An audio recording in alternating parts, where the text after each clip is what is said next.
आप सभी बड़े भाग्यशाली हैं, किस्मत वाले हैं जो नवरात्रि में ये बाबा की कथा आपके दरवाजे तक पहुंची है।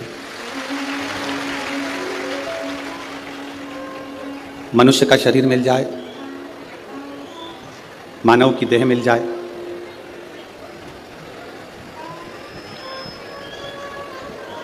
तो ये समझिएगा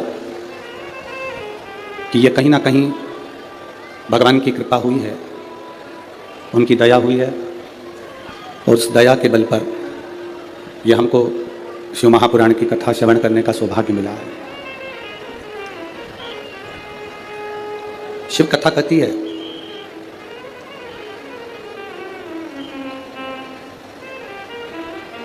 शिव जैसे गले में रुद्राक्ष की माला धारण करते हैं, आवाज बढ़ाओ, शिव जैसे गले में रुद्राक्ष की माला धारण करते हैं, और वो रुद्राक्ष केवल भगवान शंकर के लिए शंकर जी नहीं पहनते, वो रुद्राक्ष भगवान शिव संपूर्ण विश्व के कल्याण के लिए धारण करते हैं, संपूर्ण विश्व के उद्धार के। अब आप विचार करेंगे कि शंकर भगवान रुद्राक्ष पहने हैं और उसमें विश्व का कल्याण कैसे है? शिव जी रुद्राक्ष धारण करे हैं, उसमें विश्व का कल्याण कैसे निश्चित हो सकता है? एक बात अपने भीतर उतार कर रखना, विद्येश्वर संहिता में लिखा है, ये वाला ऐसी आवाज कर रहा है, इसको बंद कर दो। विद्येश्वर संहिता में शिव महापुराण की विद्येश्वर संहिता कहती है, शिव महापुराण की कथा सुनकर, श्रवण कर कर यदि कोई दूर से भी निकल कर जा रहा है, बहुत ध्यान देना कथा पर, कि शिवजी के गले में पड़ा हुआ रुद्राक्ष विश्व का कल्याण कैसे करता है। विद्येश्वर संहिता कहती है कि अगर कोई भूलवश भी अगर शंकर भगवान की कथा को श्रवण कर कर निकल कर जा रहा है और उसके शरीर से छूकर हवा, वायु जो चलती है, उसके शरीर से छूकर जो वायु निकलती है, जो हवा चलती है, चलती हुई हवा यदि उसके शरीर से भी छूकर निकल गई और जितनी जितनी दूर जहाँ जहाँ तक वो हवा जाती है, वो पवन जाती है, वो वायु जाती है, और उस हवा के क्रम में जितने जितने जीव आ जाते हैं, चाहे मनुष्य हो, जलचर हो, थलचर हो, वायुचर हो, जो जीव आ गया, शिवपुराण कहती है उनका दूसरी बार जन्म नहीं होता, वो संसार सागर से मुक्त हो जाता है, वो संसार सागर से मुक्त हो गया।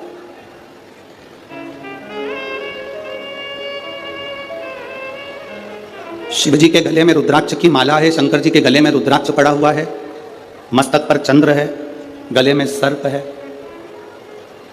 मृगछाला पहने हुए हैं। ये मेरे बाबा ने जितना जितना स्वरूप बनाया है, मेरे बाबा जितना जितना श्रृंगार ये करे हैं, ये संपूर्ण जगत के उद्धार के लिए करे।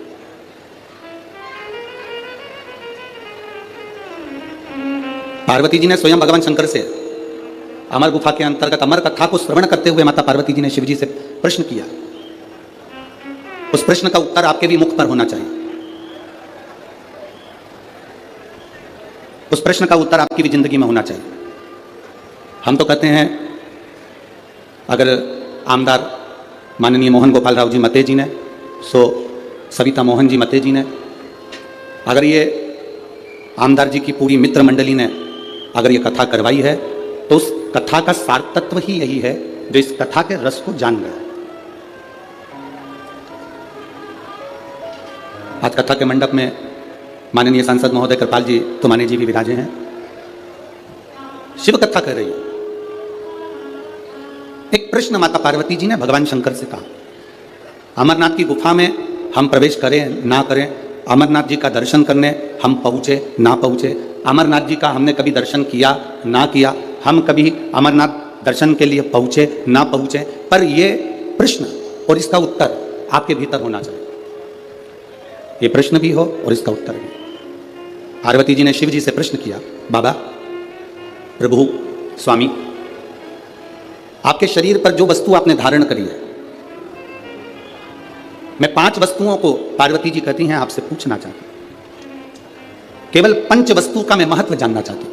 एक, आपके गले में पड़ा हुआ रुद्राक्ष, दूसरा गले में पड़ा हुआ सांप, तीसरा मस्तक पे लगा हुआ चंद्र, चौथा मस्तक पे रखी हुई गंगा, और पांचवा कंठ में पड़ा हुआ विष। ये 5 चीजें जो आपके पास में विराजमान है,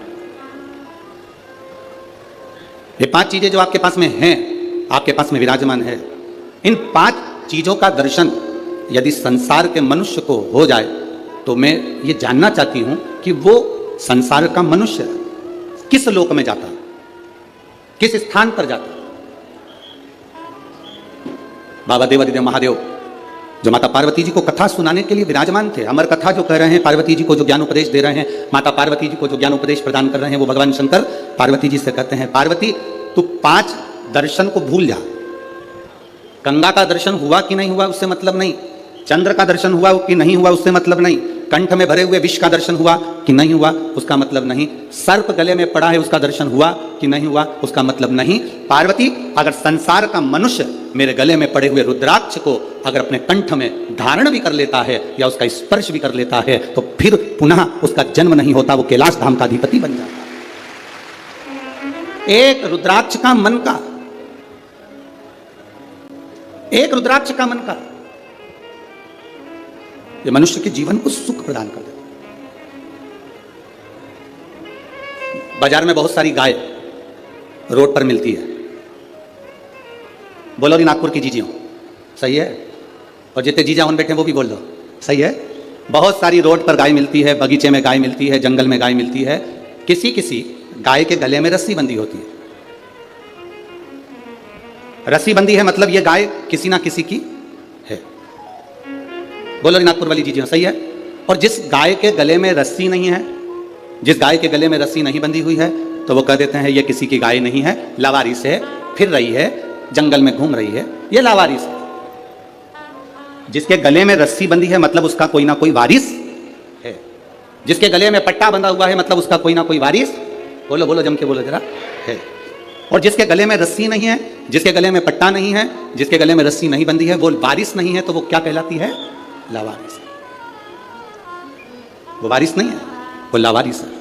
शिव महापुराण की कथा कहती है, जिसके गले में रुद्राक्ष है, जिसके गले में तुलसी का मन का है, जिसके गले में तुलसी की माला या रुद्राक्ष की माला है, समझ लेना उसका वारिस भोलेनाथ और नारायण विराजमान है, उसका वारिस है। आप सोने के कितने भी आभूषण पहन लो, चेनें पहन लो, कितना सुंदर आभूषण धारण कर लीजिए, कितने भी हीरे के हार पहन लो, वारिस नहीं कहलाएगा। और एक गले में अगर रुद्राक्ष का मन का, कोई ने एक पत्र लिखा था कल की कथा में, क्या रुद्राक्ष स्त्री धारण कर सकती है? क्यों नहीं? कोई ऐसी पुराण लाकर बता दो जिस पुराण में लिखा है कि नारी रुद्राक्ष नहीं पहन सकती।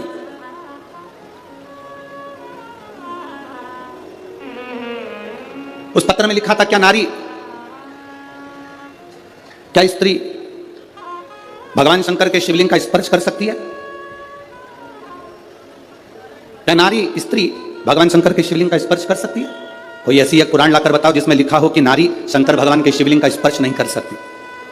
अगर नारी शंकर भगवान के शिवलिंग का स्पर्श नहीं कर पाती तो आप ही के महाराष्ट्र की, आप ही के मराठवाड़ा की, आप ही के महाराष्ट्र की मां अहिल्याबाई होलकर, जिसके हाथ में शिवलिंग रखा रहता था,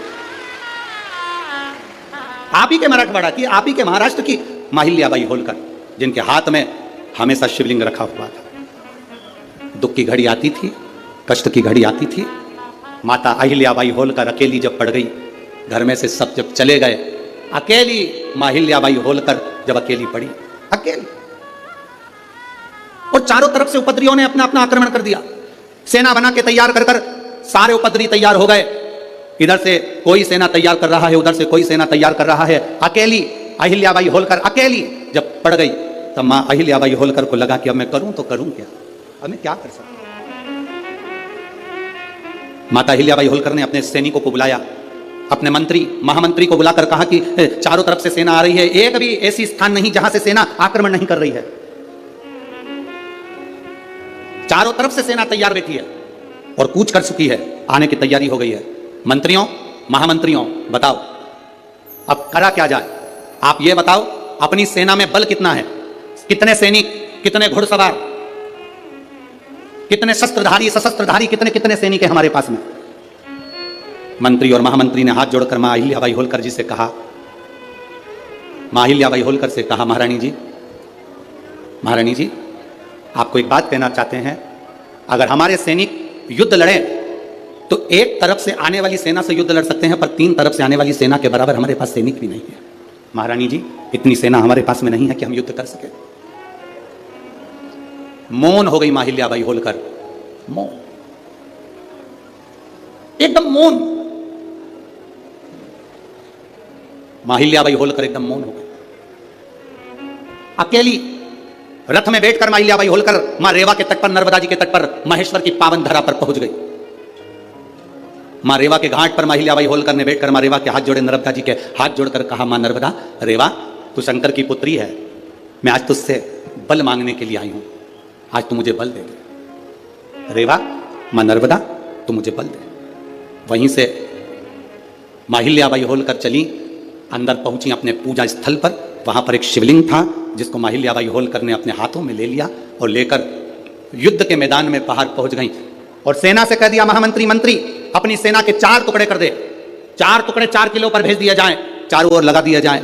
मंत्री महामंत्री हाथ जोड़कर बोले, महारानी जी इतनी बड़ी सेना नहीं है, अगर हम गिनकर भी लगाएंगे तो थोड़े थोड़े चारों तरफ हो पाएंगे, ये तो 1 मिनट में उधर की सेना वाले हमारे सैनिकों को मार देंगे। मां अहिल्याबाई होलकर ने कहा, चिंता मत करो, अब सैनिक जितने हैं उनको बांट दिया जाए और वो सैनिक युद्ध नहीं लड़ेंगे, अब युद्ध लड़ने के लिए मेरा काल अधिपति महाकाल पहुंचकर युद्ध लड़े। अब युद्ध लड़ने वाला कोई दूसरा नहीं होगा, अब युद्ध अगर लड़ेंगे तो मेरे देवाधिदेव महादेव लड़ेंगे। सेना को बांटा गया। एक पत्र आया है, देखिए, मेरा नाम मंजरी मंदार पाटिल है, मैं गोपाल नगर नागपुर की रहवासी हूं। कहीं बैठी हो तो हाथ हिला सकती हैं, कहीं बैठी हो तो हाथ हिला सकती हैं। मेरा नाम मंजरी मंदार पाटिल है, मैं गोपाल नगर नागपुर की रहवासी हूं। कहीं बैठी हो तो हाथ हिला सकती हैं। गुरुजी आप अगर पत्र को पढ़ें तो पढ़ सकते हैं, जरा ध्यान से पत्र पढ़िएगा। एलईडी पर भी पत्र चल रहा है, आस्था चैनल पर भी चल रहा है। गुरुजी सच्ची श्रद्धा से बताती हूं कि मेरा आप पर बिल्कुल भी भरोसा नहीं था। बहुत सारी महिलाएं आपके बारे में कहती थी, कई लोग कहते थे कि एक बार कथा सुना करो, पर मेरा आप पर बिल्कुल भरोसा नहीं था।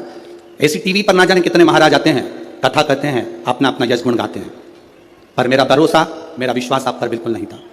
मैंने कई महिलाओं से कहा, तुम्हारे गुरुजी कहते हैं 1 लोटा जल सारी समस्या का, अगर 1 लोटा जल दुनिया के लोग चलाते रहते तो ना जाने कितने लोग करोड़पति बन जाते। मैं नहीं मानती ऐसे गुरुजी को, मैंने आपकी कथा भी नहीं सुनी थी, आपको मानती भी नहीं थी, पर गुरुजी मैं खुद बहुत दुखी थी, बहुत तकलीफ में थी। धन दौलत संपदा क्या होती है मालूम नहीं था, पर गुरुदेव सब लोगों से मैंने एक ही बात कही कि अगर जल चढ़ाने से कोई करोड़पति बनता तो ढेर सारे बन जाते।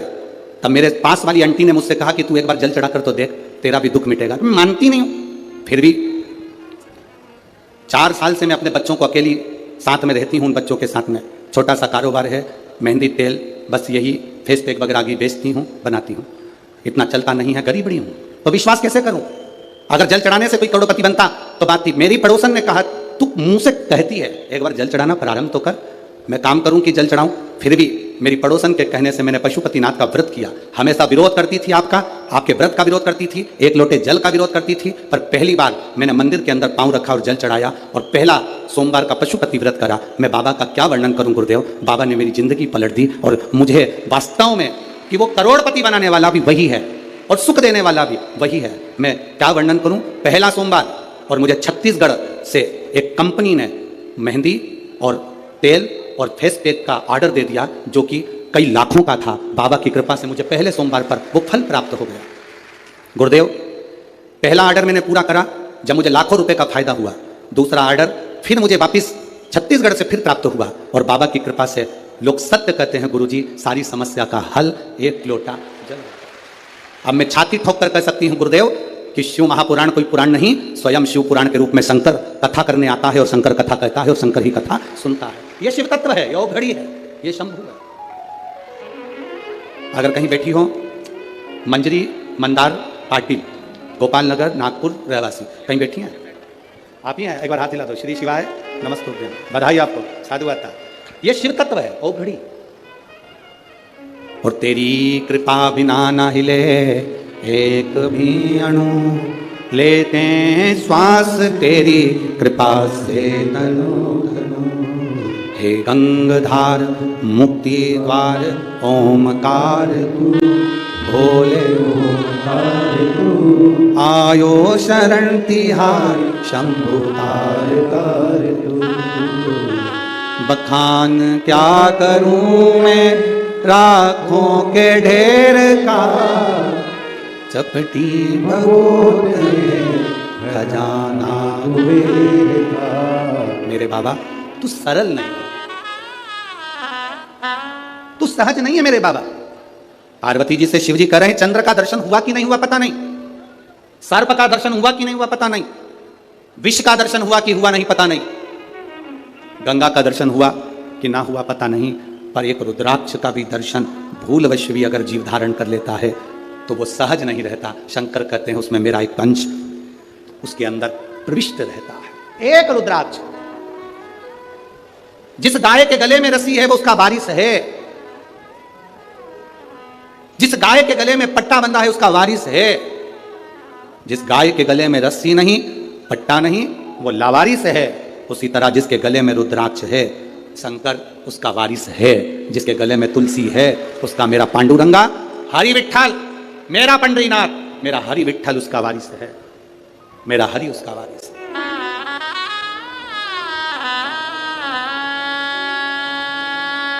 उसका वारिस कहलाएगा। आप कभी अपने मुख से मत कहना कि मेरा कोई नहीं। जिसके गले में रुद्राक्ष होता है, जिसके गले में तुलसी की माला होती है, वो कभी अपने मुख से यह ना कहे कि मैं अकेला हूं, मेरा कोई नहीं है।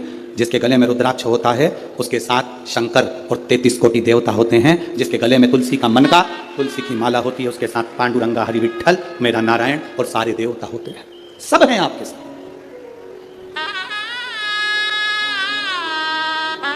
बस एक बात अपने अंदर उतार कर रखना, चाहे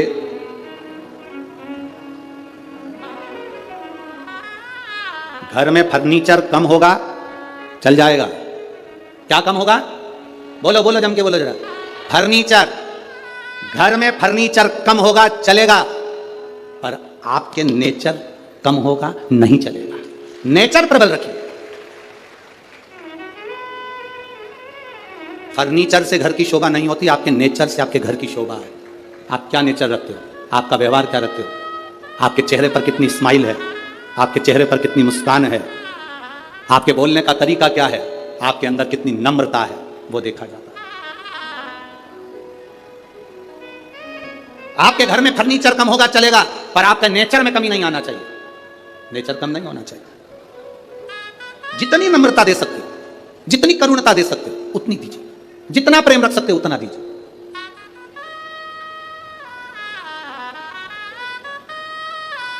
महाराष्ट्र में होता होगा, हमारे इधर तो नहीं होता।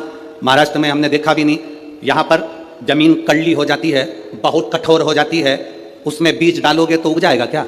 अरे बोलो तो जम के नहीं। फिर तो तुम भी हमारे उधर के हो गए। हमारे यहाँ की जमीन को नरम करा जाता है, हल चलाया जाता है, बखर चलाया जाता है, जमीन को नरम करा जाता है। जमीन जितनी नरम होती है उसमें बीज कैसा भी डाल दिया जाए उग जाता है, पौधा लग जाता है। अगर जमीन नर्म नहीं होगी, जमीन एकदम कड़ली कठोर कड़क होगी, उसमें बीज डालना उगेगा ही नहीं। कितना भी पानी डालकर देख लेना उगेगा ही नहीं। जमीन का नरम होना बीज को पैदा करता है। आपका नरम होना अपने भीतर भक्ति को पैदा करता है, भक्ति के बल को पैदा करता है। बहुत कड़ली जमीन बना लोगे तो उसमें बीज बोने पर कोई फायदा नहीं है। फसल में पानी दे दो, खाद डाल दो, दवाई डाल दो, कोई फर्क नहीं पड़ता, बीज नहीं उगेगा, क्योंकि जमीन कड़ली थी। कड़ली जमीन में तुमने बीज बो दिया, उसका कोई लाभ नहीं है। तुम अंदर से कितने भी कड़ले बन जाओ, कठोर हो जाओ, तुम्हारे अंदर कितना भी गुस्सा भर लो, क्रोध भर लो, कितनी भी तृष्णा भर लो, उसमें भक्ति का बीज बोओगे तो कभी लगने वाला नहीं है। नेचर बदलो। फर्नीचर बदलने से कुछ नहीं होगा घर का। अभी इससे पहले छत्तीसगढ़ की कथा थी, हमने कहा था घर बदल के देख लिया, घर में शांति नहीं आई। दुकान बदल कर देख ली, शांति नहीं आई। व्यापार बदल कर देख लिया, शांति नहीं आई। गाड़ी बदल कर देख ली, शांति नहीं आई। किसी ने कह दिया घर की दिशा चेंज कर लो, वो बदल ली। किसी ने कहा बाथरूम बदल लो, कोई ने कहा सीढ़ी बदल लो, कोई ने कहा रसोई घर बदल लो, कोई ने कहा दुकान बदल लो, कोई ने कहा व्यापार बदल लो, कोई ने कहा गाड़ी बदल लो, कोई ने कहा पहनने का तरीका बदल लो, कोई ने कहा कपड़े बदल लो। सब कुछ बदल कर देख लिया, कुछ फायदा नहीं हुआ। अब एक बार शिव महापुराण की कथा मानो, कुछ मत बदलो। जिस घर में रह रहे हो उसी में रहो, जो व्यापार कर रहे हो उसी को करो, बस अपने नेचर को थोड़ा सा बदल लो, सब कुछ अच्छा हो जाए। बोल बम का नारा है। इतना धीमा बोलोगे तो कल्याण तुम्हारा है। अच्छे से बोलो जरा, बोल बम का नारा है। सारी समस्या का हल शिव तत्व को पाना। हम अंदर से कठोर बन गए, बहुत कठोर। अब इतनी भीतर की कठोरता हमारे भीतर विश्वास कैसे पैदा करे, हमारे भीतर भक्ति कैसे पैदा करे, हमारे भीतर नम्रता कैसे पैदा करे। शिव जी से पार्वती जी ने पूछा कि आपके ये 5 चीजों का दर्शन जीव को क्या देता है। शंकर भगवान कहते हैं इन 5 का दर्शन आप कर पाए ना कर पाए, केवल एक दर्शन भी अगर आपने कर लिया। काय का दर्शन? जम के बोलो जरा, रुद्राक्ष। महिलाएं पूछती हैं क्या रुद्राक्ष स्त्री पहन सकती है? क्यों नहीं, क्यों नहीं? क्या स्त्री भगवान शंकर के शिवलिंग का स्पर्श कर सकती है? क्यों नहीं? बस रजस्वला धर्म के समय पर स्पर्श ना करें, रजस्वला धर्म के समय पर भगवान को छुएं ना, मंदिर देवालय शिवालय ना जाए। रजस्वला धर्म के समय पर भगवान के मंत्र का जाप करना नहीं छोड़ना, भगवान का नाम लेना नहीं छोड़ना। कोई ने कहा गुरुजी हमने तो सुना है कि रजस्वला धर्म के समय पर नारी भगवान का नाम भी नहीं ले सकती। हमने कहा रजस्वला धर्म के समय पर नाम क्यों नहीं ले सकते? रजस्वला धर्म के समय पर खा सकते हो, मोबाइल चला सकते हो, सेल्फी ले सकते हो, तो फिर भगवान का नाम क्यों नहीं ले सकते? कौन सी पुराण में लिखा है कि रजस्वला धर्म के समय पर भगवान का भजन नहीं करना चाहिए या नाम नहीं लेना चाहिए? रजस्वला धर्म के समय पर मालूम पड़े अगर कोई व्यक्ति मर रहा हो और प्राण छूट रहे हो तो क्या वो भगवान का नाम नहीं लेगा? उसके मुख से भजन नहीं निकलेगा? अरे अंत समय प्रभु आना पड़ेगा, वचन दिया तो निभाना पड़ेगा। आए ना आए प्रभु कुटुंब कबीरा, अंत समय प्रभु आना पड़ेगा, वचन दिया तो निभाना पड़ेगा। अंत समय प्रभु आना पड़ेगा। शिव कथा कर रही है अंत समय में कौन सी घड़ी हमारी आखिरी है, कौन सा पल हमारा आखिरी है, कौन सा समय हमारा आखिरी है, किसको मालूम है साहब? किसको पता है? किसको मालूम?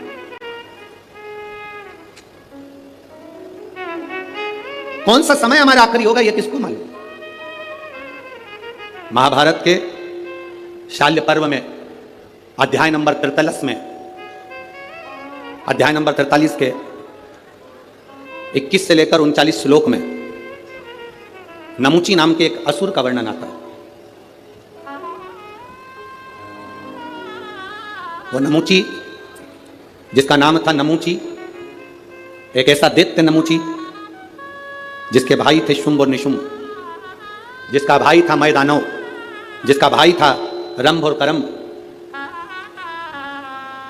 शुंभ निशुंभ का भाई नमुची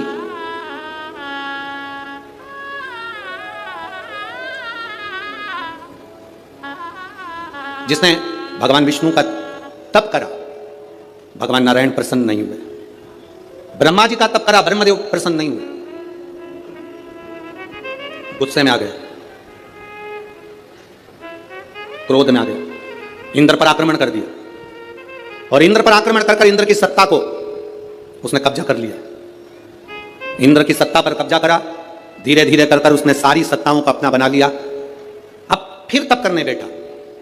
अब उसने सोचा कि इंद्र की सत्ता मेरी हो गई, सारी सत्ता मेरी हो गई, अगर नारायण और ब्रह्मा ने मेरे को वर नहीं दिया तो मैं उनकी सत्ता को भी अपना बना लूंगा। वो क्रोध में आकर तप करने बैठ गए। तप करा तो ब्रह्मदेव और भगवान विष्णु प्रकट हुए।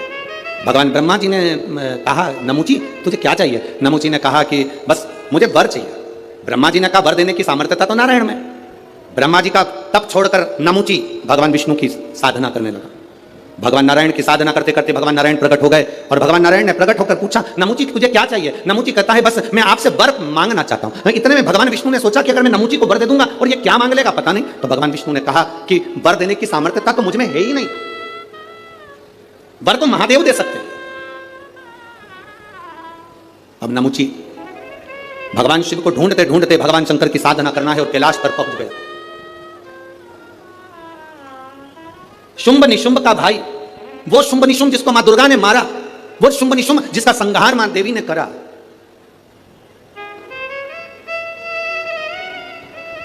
देवी जी की आरती में आप लोग गाते होंगे, गाते हो, शुंभ निशुंभ का वर्णन होता है।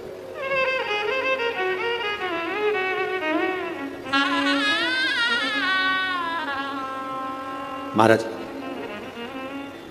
नमूची ने शंकर भगवान से वर प्राप्त करने के लिए नमूची चला, कैलाश पर पहुंचा तो देवादिदेव महादेव नहीं थे, माता पार्वती जी नहीं थी, ना शंकर थे ना पार्वती थे, दोनों गए हुए थे भ्रमण के ऊपर।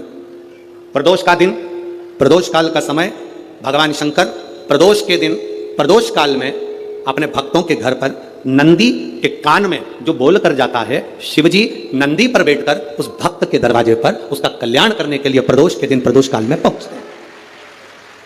हर हर प्रदोष के दिन प्रदोष काल में देवादिदेव महादेव उस शंकर के भक्त के घर जाते हैं, जो भगवान नंदीश्वर के कान में कहकर जाता, नंदी के कान में जिसने कहा।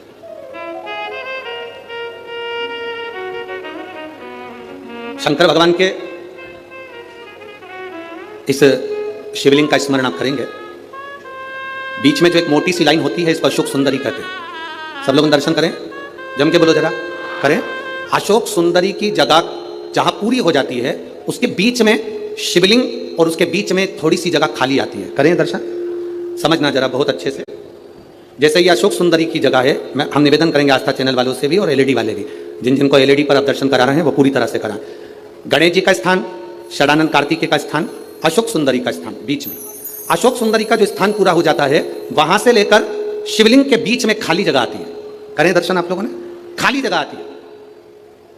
उस खाली स्थान की जो महत्वता है, ये जो अशोक सुंदरी से लेकर बीच में जो जगह है, ये भगवान शंकर की जो धर्म पत्नी है माता पार्वती, उनकी जो योगनियां हैं 64 योगनी, उनकी जो शक्ति पीठें हैं, उनकी जो सिद्धता है, उनकी जो सिद्धियां हैं, ये अशोक सुंदरी से शंकर के शिवलिंग के बीच में जो खाली जगह होती है, इस स्थान पर 64 योगनियां, देवियां, अष्ट सिद्धियां, नवनिधियां सब इस स्थान पर रहती है। इसलिए हमारे यहाँ शिव महापुराण की कथा कहती है, पूर्ण पूजन के बाद अगर कोई नारी, कोई पुरुष, कोई बच्चा, कोई बुजुर्ग अपने मन की बात का स्मरण इस जगह पर हाथ को रखकर, जैसे किसी के हृदय पर हाथ रखते हैं तो दिल धड़कता हुआ स्मरण होता है, उसी तरह यहाँ स्पर्श करेंगे और स्पर्श कर जब अपने मन की बात करते हैं तो देवादिदेव महादेव नंदी के साथ आकर प्रदोष के दिन कार्य की सिद्धता पूर्ण करते हैं। उस स्थान की मूलता होती है, वो स्थान। समझ में आ गई ना जगह? अरे बोलो तो जम के। नहीं समझ में आई हो तो एक बार फिर वापिस समझ लीजिए, फिर समझोगा। स्थान देखिएगा, अपने को भगवान की कृपा से यहाँ नागपुर में शंकर जी का शिवलिंग कोई ने कागज का बनाकर यहाँ जो भेजा, ये काम बाबा की कृपा से आप लोगों के स्मरण के लिए आया। देखिए जरा, गणेश जी का स्थान, कार्तिकेय जी का स्थान, बीच में ये आ गई अशोक सुंदरी की मोटी सी लाइन। अशोक सुंदरी की लाइन जहाँ खत्म होती है, वहां से जो शिवलिंग रखा है, इसके बीच की जो जगह है, ये जो बीच में अशोक सुंदरी के स्थान से लेकर शिवलिंग के स्थान के बीच में जो खाली जगह है, ये 64 योगनियां, अष्ट सिद्धियां, नवनिधियां, सब कुछ मेरे देवादिदेव महादेव ने माता पार्वती को अपने चित्तवृत्ति के साथ यहां अनुमति प्रदान कर रखी है। वहां का स्पर्श, वहां का मात्र स्पर्श और हमारे दिल की बात, शंभो शरणे पड़ी मांगू घड़ी रे, दुख काटो दया करी में दर्शन आतो। उस स्थान का स्पर्श हमें सुख देता, स्थान का स्पर्श।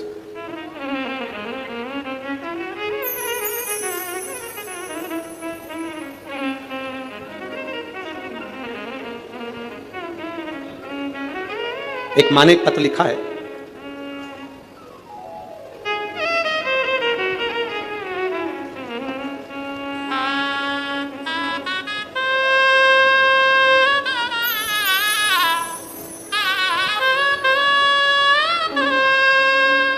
मेरा नाम भाग्यश्री जगदीश जिम काटे है, मोबाइल नंबर यह है, पता भील गांव, नाका नंबर 2, कामठी रोड, नागपुर की रहने वाली हूँ। कहीं बैठी हैं? कहीं बैठी हो तो हाथ हिला सकती हैं। गुरुदेव, शिव जी के जल चढ़ाने का और रुद्राक्ष का क्या वर्णन करूं? मेरे पापा नशा करते थे गुरुजी। पिताजी को जब से मैंने होश संभाला तब से उनको नशे में देखा। आप कहते हो रुद्राक्ष में क्या है गुरुदेव, एक लोटे जल में क्या है? मैं कहती हूं गुरुदेव, मैंने अपनी जिंदगी में जब से होश संभाला मेरे पिताजी को, मेरे पापा को दारू के नशे में देखा। उनको होश सुबह लें शाम को लें। गुरुदेव, बाबा से मैंने प्रार्थना करी, एक लोटा जल समर्पित करा, एक बेलपत्र लेकर आती, पिताजी को देती तो पिताजी लेते नहीं उस बेलपत्र। पिताजी जब बेलपत्र नहीं खाते तो उनको लगता कि मेरी बेटी हो सकता है मुझ पर कुछ करवा रही है। बेलपत्र नहीं खाते तो मैं जल चढ़ाकर जल लाती, वो भी देती तो नहीं लेते। तब उस जल को मैं पानी के हंडे में डाल देती, पानी के हंडे में जल को डालती और मेरे पिता ने पीना चालू करा उस पानी को। गुरुदेव, मैं शिवजी से रोज प्रार्थना कर आती थी, बाबा मेरे पिता दारू के नशे को छोड़ दें। और गुरुदेव, आज मैं गर्व से कहती हूं कि मेरे पिता पूर्ण तरह से मदिरा को त्याग दिए। ये शिव तत्व है। गुरुदेव, मेरे शरीर में एक बीमारी थी, जिस बीमारी के चलते मेरे को जहां पर फुंसी होती थी वहां गठान पड़ जाती थी। मेरे शरीर में जहां फुंसी हुई वहां गठान पड़ जाती थी, उस गठान को ऑपरेशन की जरूरत होती थी। जितनी बार भी मैंने थेरेपी करवाई, टेस्ट करवाए, हर तरह के ब्लड टेस्ट कराए, सारी जांचें हुई, पर समझ में नहीं आया कि मुझे इतनी गठाने शरीर में क्यों हो जाती। बाबा, आपने एक बार कहा था कथा में कि शंकर भगवान की जो जल बहकर नीचे गिरता है, जहां पर 33 कोटि देवता का स्थान है, दुर्गा को टच कर उसको खाने का कहा था। गुरुदेव, मैंने उसको खाना प्रारंभ करा और मुझे बचपन से जो प्रॉब्लम थी वो प्रॉब्लम मेरी समाप्त हो गई। अब मेरे शरीर में गांठ नहीं पड़ती है। ये मेरे बाबा की कृपा, शिव तत्व ओघड़ी की कृपा, ये शंभु है, शंकर। और शंभु शरणे मांगू घड़ी रे घड़ी, दुख तारो दया करी कुछ स्थान होते हैं जिस स्थान की बड़ी महत्वता होती है। हमारे जीवन के अंतर्गत कुछ स्थान ऐसे होते हैं जिन स्थानों की महत्वता। अब आप लोगों को अगर बोलें और आप उसका स्मरण, जैसे आपको कहा कि शिवलिंग के यहां स्थान है जिसकी मूलता, भागवत जी हो ना, अगर कहीं भागवत हो रही हो, राम कथा हो रही हो, तो तुम व्यासपीठ के चारों तरफ कहीं पर भी घूम लो, फिर लो, तुम्हारी मर्जी, तुम्हारा मन। पर शिव महापुराण की कथा जब चलती है, व्यास जी महाराज अगर शिव महापुराण के इस व्यासपीठ पर, कोई भी व्यास जी अगर शिव पुराण की पीठ पर बैठ गए, कथा चालू हो चाहे ना हो, अगर व्यासपीठ पर शिव पुराण की पीठ पर बैठ गए, तो जहां भक्त बैठते हैं उसके सामने, इस व्यासपीठ के ठीक सामने नंदी का स्थान हो जाता है। नंदी के स्थान को चाहे जजमान हो, चाहे कोई मंत्री हो, चाहे कोई मिनिस्टर हो, चाहे कोई कलंत्री हो, उसको भी यहां से वहां सामने से हम निकलने नहीं देते। क्यों? क्योंकि वो निकल तो जाता है पर बाद में उसको कष्ट भोगना पड़ता है। इसलिए हम मना करते हैं, इधर से मत जाना, आगे मत जाना, इधर से जाओ, पीछे से जाओ, इधर से पहुंचो, सम्मुख मत जाइए। जितनी दूरी बनती है इस व्यासपीठ के सम्मुख।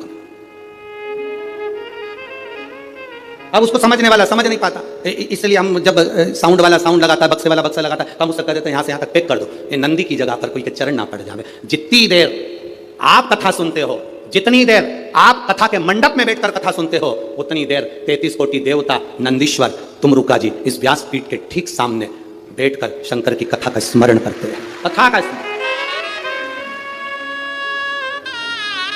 उतनी देर शिवभक्ति का स्मरण वो कर रहे होते हैं, चित्तवृत्ति में वर्णन।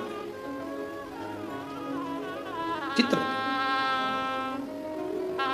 कई कैमरे वाले ऐसे होते हैं, फोटो खींचने वाले होते हैं, हम उन्होंने अभी तक शिव पुराण में कभी गए नहीं होते हैं। वो क्या भागवत जी में गए हैं, राम कथा में गए हैं, तो कहीं से भी निकल जाते हैं, उनको अंदाजा नहीं रहता। हमारे भक्त उनसे कहते भैया सामने से नहीं जाना, जाना पीछे से, आप उधर से जाना, शिव के पीछे से निकल जाना, सम्मुख मत जाना। तुमरुका जी है, नंदीश्वर है, उनके गण है, वहां स्थान है उनका। जितनी देर व्यासपीठ पर व्यास जी बैठा है उतनी देर तक वो स्थान मूल है। व्यास जी नीचे उतर गया, तुम पूरी व्यासपीठ पर कहीं पर भी घूमो। जब तक कोई पंडित शिव पुराण वाचने नहीं बैठा तब तक तुम पूरी व्यासपीठ पर कहीं पर भी घूमो, कोई मतलब नहीं। पर जिस समय पर व्यास बैठ गया उस समय पर तुमरुका जी को आवाहन कर कर, नंदीश्वर को आवाहन कर कर, झोली पसार कर, उसको प्रणाम कर कर, आमंत्रित करके, झाड़ू लगा के, बाबा आपका स्थान साफ कर दिया है, आओ आप बैठो तुमरुका जी, आओ नंदीश्वर आप बैठो, आपका स्थान हो गया। 3 बार झाड़ू लगाकर बाबा को स्थान देकर तब व्यास जी व्यासपीठ पर बैठता है शिव पुराण करने के। उस स्थान की मूलता क्यों व्यासपीठ से कहते हैं कि उठकर जाओ, तुम्हारे शरीर में कैसा भी रोग हो, कितना भी रोग हो, श्री शिवाय नमस्तुभ्यम जिस जगह पर बैठकर तुम कह रहे हो, उस भूमि की रज को केवल स्पर्श कर कर जाना और 3 महीने में हमको बताना कि बाबा ने तुमको हाथ पकड़ा कि नहीं पकड़ा, साधा कि नहीं साधा। ये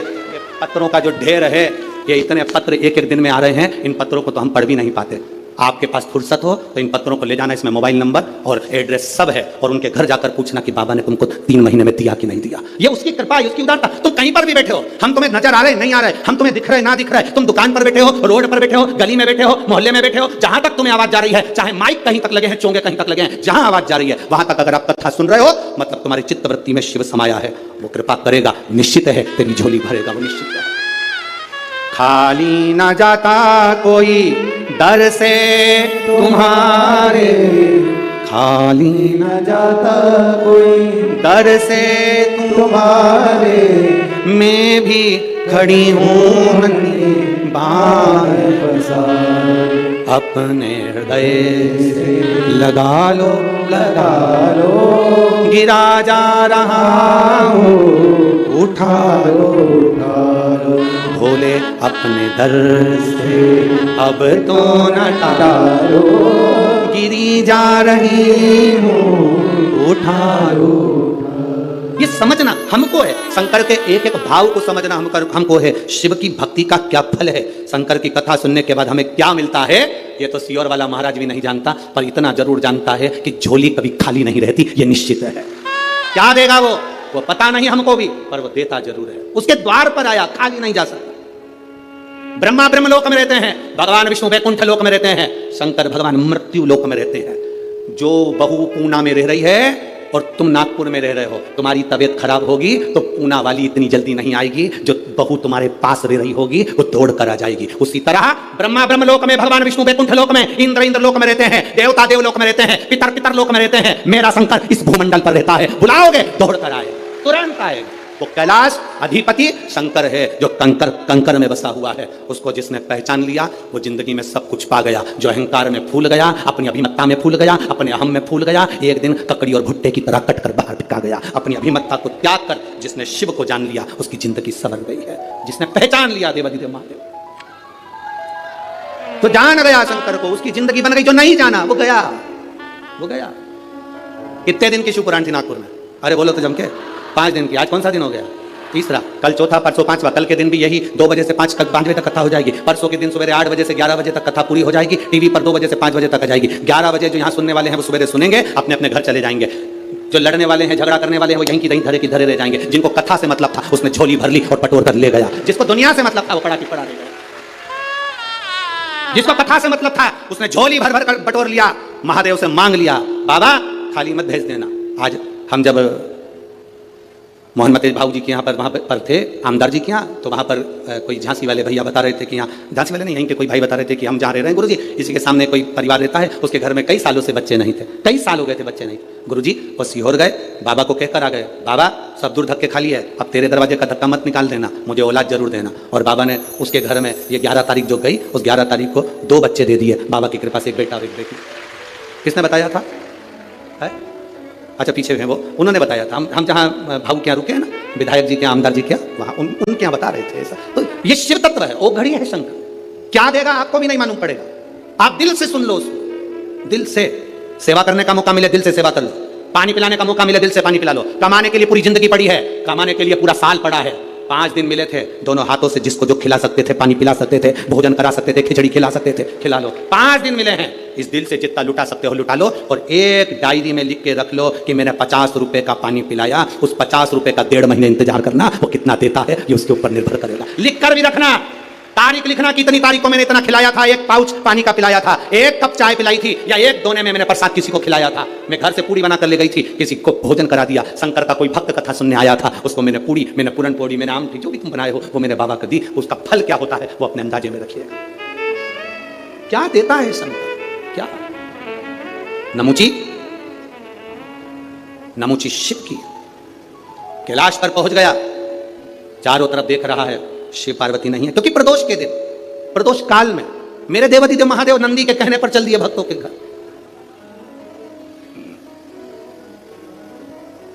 प्रदोष काल, प्रदोष के दिन